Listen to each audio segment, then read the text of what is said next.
En la armonía del Evangelio se seleccionan estos pasajes que, por cierto, están documentados en las versiones que se conocen como sinópticos: Mateo, Marcos, Lucas, quienes registran los momentos en que Jesús mostró su amor y cuidado por toda la humanidad, aunque las autoridades religiosas de su tiempo no aceptaron que Jesús es el Señor aún del sábado.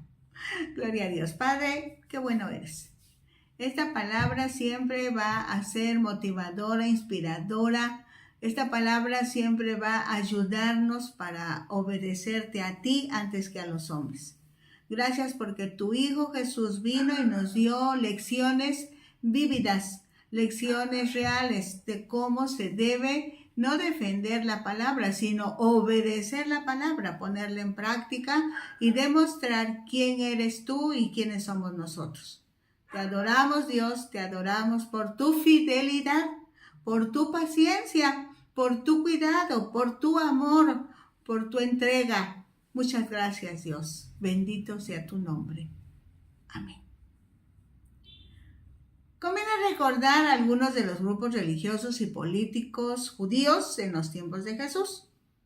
Estaban los fariseos, exigían obediencia a la ley y tradiciones judías. Eran influyentes en las sinagogas.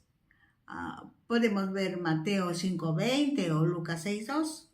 Por cierto, coincidían con Jesús en que se debía respetar la ley. Creían en la resurrección de los muertos y estaban comprometidos a obedecer la voluntad de Dios. Solo que los fariseos no aceptaban que Jesús era el Mesías, porque Jesús no seguía sus tradiciones y se reunía con gente de mala reputación, con los pecadores, con las prostitutas, con los publicanos, con los enfermos, con los leprosos. Otro grupo, los saduceos, era la clase social de gente rica. Solo aceptaban el Pentateuco: Génesis, Éxodo, Levítico, Números, Deuteronomio. Negociaban los oficios del templo. Unidos a los fariseos, integraban la mayoría en el concilio o Sanedrín. Esto lo encontramos en Mateo 3:7 y en Marcos 12:18. Los saduceos coincidían con Jesús en cuanto al respeto por los libros de Moisés y la santidad del templo, pero negaban la resurrección del cuerpo y aceptaban el uso del templo para realizar operaciones comerciales. Los escribas interpretaban la ley, pero también enfatizaban la práctica de las tradiciones. Muchos escribas fueron o eran fariseos. Al igual que los fariseos, respetaban la ley y trataban de obedecer a Dios. Rechazaron a Jesús como Mesías porque no obedecía a sus tradiciones. Mateo 2:29 y Marcos 2:16 confirman esto. El partido político judío llamados herodianos era aliado al rey Herodes. No coincidían con el modo de pensar de Jesús. Trataron de atrapar a Jesús con preguntas. Propusieron darle muerte porque pensaban que Jesús provocaría inestabilidad política. Lo confirmamos en Marcos 3:6 y Mateo 22:16. Celotes, grupo social revolucionario, opositor a Roma en Israel, se ocupaba del futuro político de Israel como patriotas judíos. Así que pretendían el fin del gobierno de Roma en Israel. Sí esperaban al Mesías, pero no aceptaban que Jesús fuera el Mesías, pues esperaban a su Mesías como político, conquistador, que venciera a las legiones romanas. Esenios, grupo religioso de judíos de santidad personal a su manera. Tenían en práctica algunos rituales y pureza ceremonial. Enfatizaban la justicia, la honestidad, el compromiso. En eso coincidían con Jesús, solamente que creían que los rituales ceremoniales los hacían justos, solo por llevar a cabo los rituales. En la selección de hoy tenemos los momentos en que los discípulos de Jesús, en el día de reposo, recogen espigas y Jesús sana a un hombre que tenía la mano seca. En estos eventos, Jesús aprovecha para dejar en claro que la observancia del sábado o día de descanso había caído en una exageración que ofendía a Dios. Sí, era la ley, pero mal interpretada, por lo mismo mal aplicada y con resultados desastrosos, pues llegaron a enjuiciar a Jesús y buscar la forma de matarlo porque lo acusaron de blasfemia, dado que decía que Dios era su Padre y por eso se hacía igual a Dios. La verdad es que Jesús es Dios mismo. Fue enviado del cielo a la tierra en forma humana, con la autorización y respaldo de Dios Padre, y fue ungido con el Espíritu Santo para mostrar a Dios aquí en la tierra. Todo esto ya había sido anunciado por los profetas del Antiguo Testamento.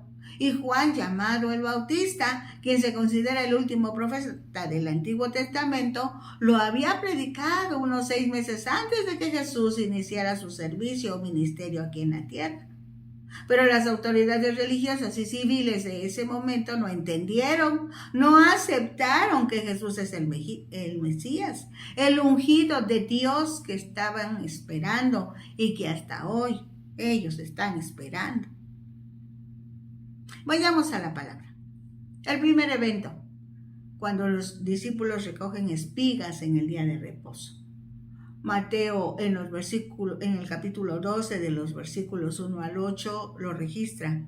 Marcos en el capítulo 2 de los versículos 23 al 28. Y Lucas en el capítulo 6 de los versículos 1 al 5. Vamos a intercalar la lectura para disfrutarla mejor. Dice Mateo 12:1. En aquel tiempo iba Jesús por los sembrados en un día de reposo y sus discípulos tuvieron hambre y comenzaron a arrancar espigas y a comer. Marcos 2:23 dice, aconteció que al pasar él por los sembrados un día de reposo, sus discípulos andando comenzaron a arrancar espigas. Los fariseos, basados en interpretaciones de la ley de Dios y en tradiciones judías, afirmaban que cosechar era una de esas prohibiciones, pues al arrancar espigas de trigo y sobarlas en sus manos, los discípulos de Jesús técnicamente estaban trabajando. En Levítico 19, 9 y 10 y Deuteronomio 23, 25, o sea, el Antiguo Testamento, dice que los agricultores debían dejar un poco de su cosecha para que el pobre y el extranjero, le hace viajero, pudieran ir, recogerlo y tener algo para comer. A su vez, la indicación para el que fuera a recoger un poco de cosecha era que no tenían que usar la hoz, solo cortar con la mano. Jesús y sus discípulos habían arrancado las espigas, pero no estaban violando la ley. Eran las autoridades religiosas las que, siguiendo tradiciones, estaban aplicando mal la ley de Moisés. En Mateo 12:2 dice, viéndolos los fariseos le dijeron, he aquí tus discípulos hacen lo que no es lícito hacer en el día de reposo. Marcos 2:24 lo redacta así. Entonces los fariseos le dijeron, mira, ¿por qué hacen en día de reposo lo que no es lícito? Revisemos en Éxodo 34:21, ¿qué dice el Antiguo Testamento? 6 días trabajarás, mas en el séptimo día descansarás, aún en la arada y en la siega descansarás. Esta instrucción era para los agricultores, quienes en tiempo de la cosecha podían argumentar que necesitaban tiempo para cosechar. Entonces, Dios especificó en la ley que en el día de reposo ellos debían descansar, precisamente para adorar a Dios. Los fariseos aseguraban que Jesús y sus discípulos, al arrancar las espigas y frotarlas en sus manos para limpiar el trigo, cosechaban. Por eso los acusaron de quebrantar la ley. Con estas interpretaciones equivocadas, los fariseos cambiaron la intención de la ley, provocando que la población se sintiera vigilada, insegura, asediada, siempre cuidándose de que no fuera acusada de violar la ley y en consecuencia recibir castigos. Resultó que el día diseñado para descansar, adorar y disfrutar la presencia de Dios se convirtió en todo menos en lo que Dios había diseñado. Otro pasaje que confirma todo esto está en Mateo 12, del 3 al 5. Dice, pero él les dijo, ¿no habéis leído lo que hizo David cuando él y los que con él estaban tuvieron hambre? ¿Cómo entró en la casa de Dios y comió los panes de la proposición, que no les era lícito comer a él ni a los que con él estaban, sino solamente a los sacerdotes? ¿O no habéis leído en la ley como en el día de reposo los sacerdotes en el templo profanan el día de reposo y son sin culpa? Marcos, en su capítulo 2, 25 al 26, también registran esta respuesta. Pero les dijo, ¿nunca leísteis lo que hizo David cuando tuvo necesidad y sintió hambre, él y los que con él estaban? ¿Cómo entró en la casa de Dios, siendo Abiatar sumo sacerdote, y comió los panes de la proposición, de los cuales no es lícito comer sino a los sacerdotes, y aún dio a los que con él estaban? Respecto a los panes de la proposición, en Levítico 24, del 7 al 9, dice de forma abreviada, hablando del pan, de la ofrenda a Jehová, cada día de reposo lo pondrá continuamente en orden delante de Jehová, en nombre de los hijos de Israel, como pacto perpetuo, y será de Aarón y sus hijos, los cuales lo comerán en el lugar santo. Ahora bien, en 1 Samuel 21, de los versículos 1 al 6, se encuentra este relato al que se refiere el Señor Jesús. Pues cada semana se reemplazaban los panes de la proposición y los sacerdotes se los comían. El sacerdote le dio a David esos panes. David no era sacerdote. Dios no castigó a David porque su necesidad era más importante. Jesús estaba diciendo, si ustedes me condenan, tendrán también que condenar a David. Algo que los religiosos no podían hacer sin originar un gran alboroto entre la gente, pues el nombre del rey David era muy respetado. Debe enfatizarse que Jesús no estaba apoyando la desobediencia a las leyes de Dios, pero enfatizaba la importancia de tener discernimiento y compasión al aplicar las leyes. La ley en Éxodo 20, del 8 al 11, prohibía trabajar en el día de reposo para que las personas pudieran descansar y adorar a Dios. No obstante, los sacerdotes debían trabajar para ofrecer los sacrificios y conducir las ceremonias de adoración. Así que ese trabajo en sábado servía y rendía culto a Dios. Así entendemos que Jesús puso énfasis en la interpretación de la ley, es en la intención de la ley. Es a lo que se llama espíritu de la ley, pero los fariseos la aplicaban rígidamente según su propia interpretación. Tengamos mucho cuidado nosotros, pues de repente reaccionamos como esos fariseos, a veces en formas más exageradas que ellos, cuando nuestras costumbres, nuestras interpretaciones, nuestras tradiciones son eso. Solo disposiciones humanas que entorpecen la obediencia al Evangelio de Jesucristo. Tú busca los ejemplos. Revisa con cuidado, revísate a ti, revisa el entorno. Y fíjate si no estemos cayendo en algo parecido. Corrígelo cuanto antes. Dice el versículo 6 de Mateo 12. Pues os digo que uno mayor que el templo está aquí. Desde que Moisés sacó al pueblo de Israel de Egipto, cuando iban en el desierto, en Éxodo 25, 8 y 9 se lee, y harán un santuario para mí, y habitaré en medio de ellos conforme a lo que yo te muestre. El diseño del tabernáculo y el diseño de sus utensilios, así lo haréis.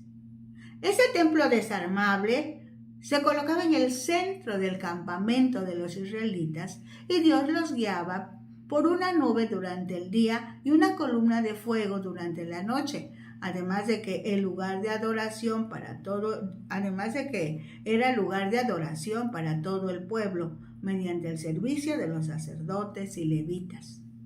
Cuando el pueblo de Israel estaba en la tierra prometida, en 1 de Crónicas, capítulo 28, versículos 9 y 10, dice, hablando David, y tú, Salomón, hijo mío, reconoce al Dios de tu padre y sírvele con corazón perfecto y con ánimo voluntario, porque Jehová escudriña los corazones de todos y entiende todo el intento de los pensamientos.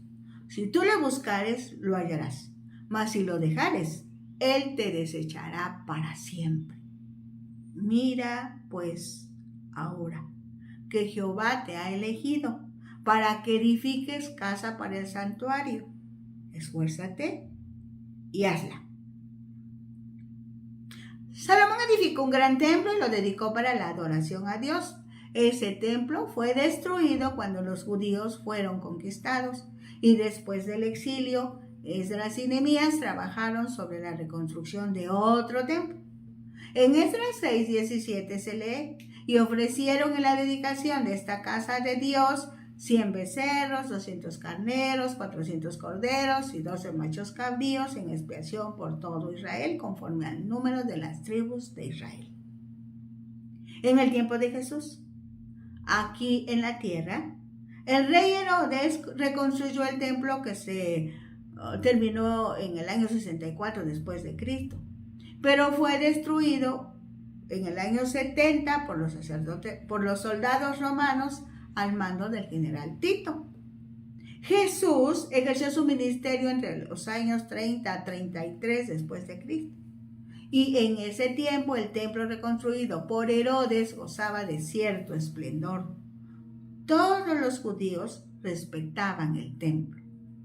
Jesús es muy puntual cuando dice, uno mayor que el templo está aquí. O sea, se debe entender que Jesús está diciendo, yo, Jesús, soy más importante que el mismo templo que ustedes tanto respetan.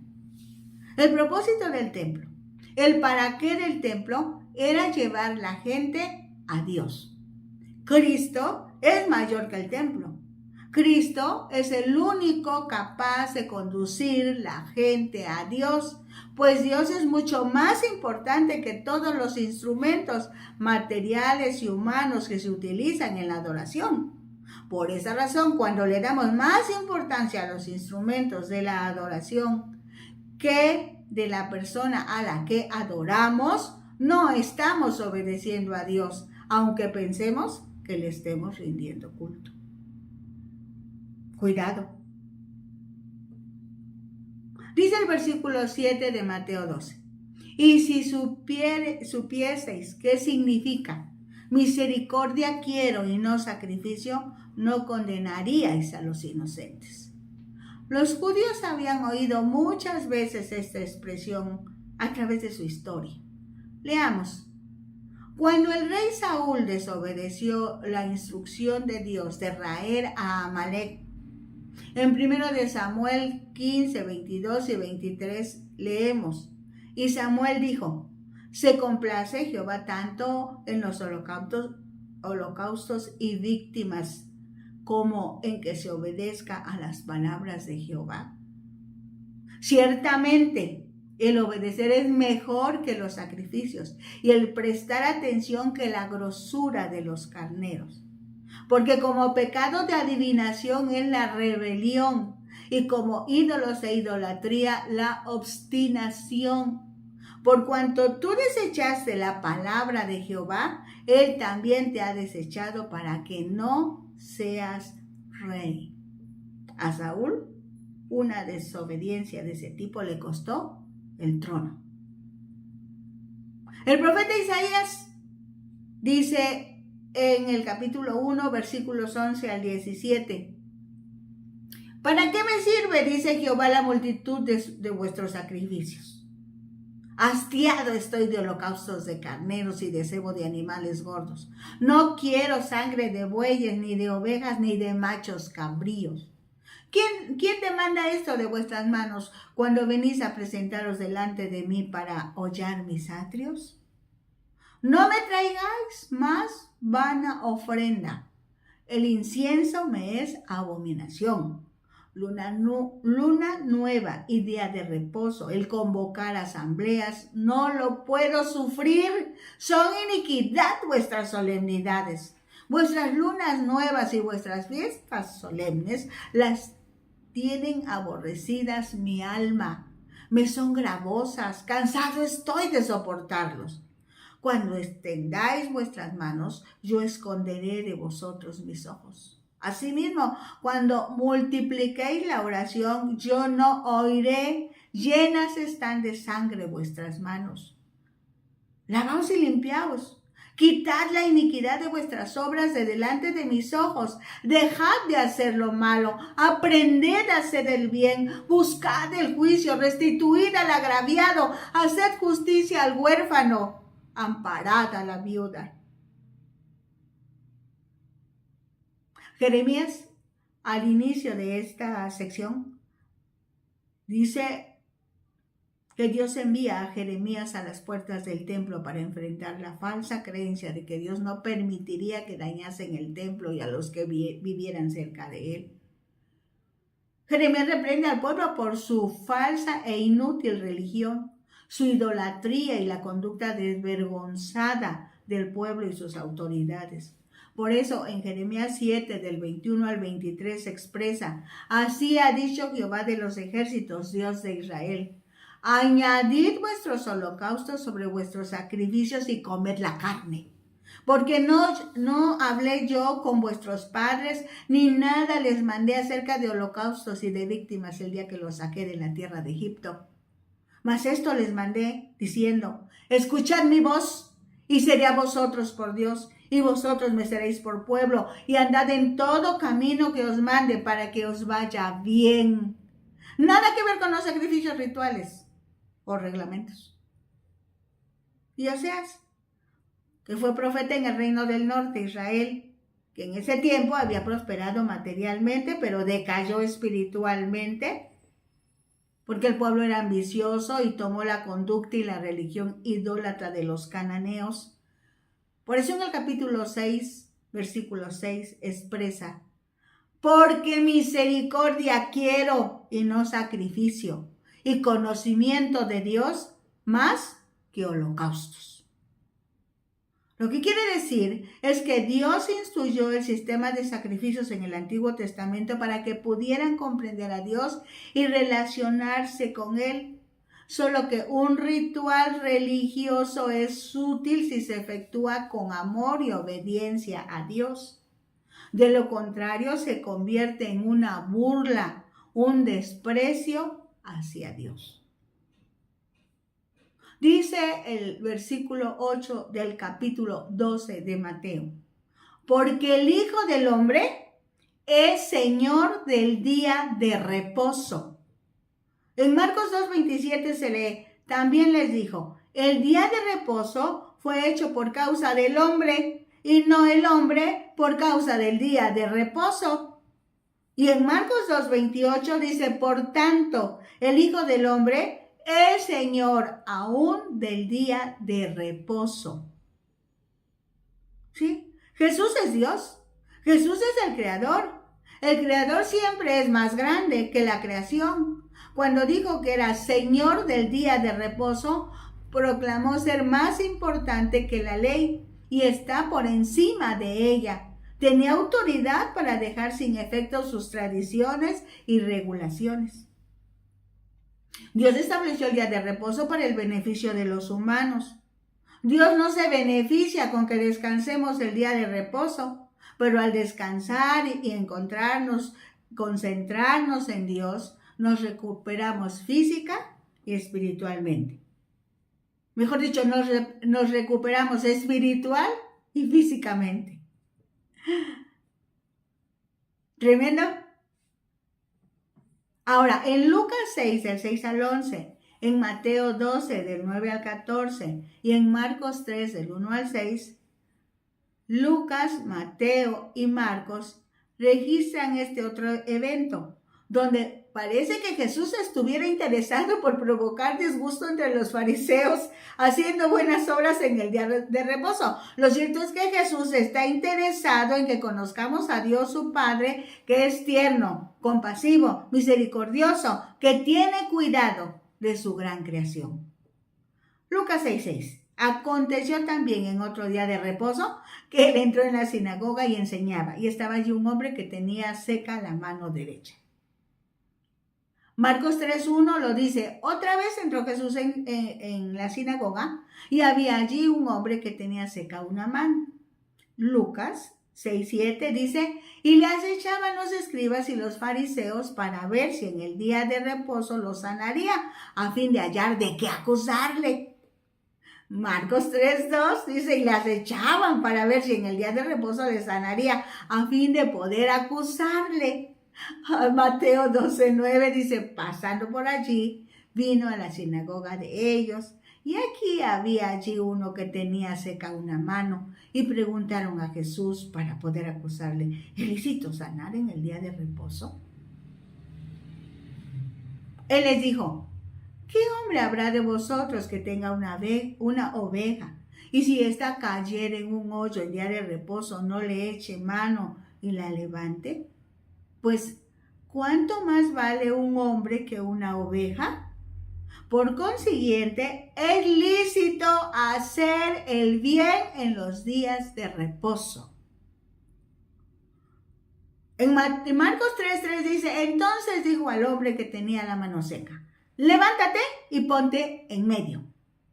Y les dijo, es lícito en los días de reposo hacer bien o hacer mal, salvar la vida o perderla, o quitarla. Pero ellos callaban.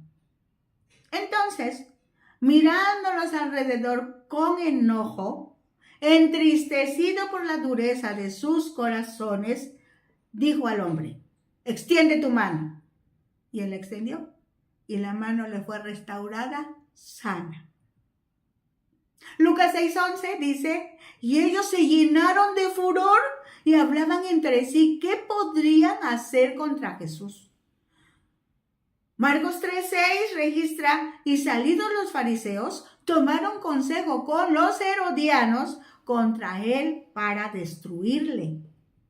Para ese momento, los fariseos se han declarado enemigos de Jesús y buscan cómo acusarle, pues están decididos a matarlo. Jesús se enojó al ver la actitud de los fariseos. También sintió tristeza por la dureza de sus corazones. El resultado de ese su enojo y esa tristeza fue la sanidad de un hombre. Puntualizamos que aún en su enojo y tristeza, Jesús hizo bien. Esto quiere decir que Dios permite que nos enojemos, pero es indispensable que veamos cómo reaccionar en momentos así. Seguramente encontraremos personas como los fariseos en tiempos de Jesús. Tomemos el ejemplo de Jesús. Él solamente sabe hacer bien. Nosotros hagamos lo mismo. Solo hagamos el bien. Porque ahora contamos con la opinión del apóstol Pablo, que inspirado por el Espíritu Santo dice, todas las cosas ayudan a bien a los que aman a Dios, los que conforme al propósito son llamados. Jesús es el Señor, la máxima autoridad. Solo a Él debemos amar, respetar y en consecuencia obedecer. En estos pasajes nos enseña a hacer bien, independientemente de lo que digan los demás, aunque sean autoridades religiosas. Si están entendiendo equivocadamente la palabra, nosotros, ayudados por el Espíritu Santo, obedezcamos lo que dice la palabra, en amor, en paciencia, en mansedumbre, pero con determinación. Obedezcamos lo que dice la palabra. Recuérdalo, por eso tienes que conocerla. Disfrútala, porque ella te va a equipar para el momento en que la necesites.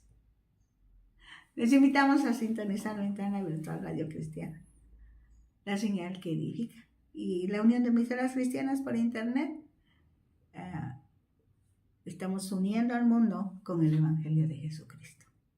Estos materiales están en Facebook, Disfrutando la Palabra, es la página, o también en YouTube en nombre de Rosadel Hernández Ojeda.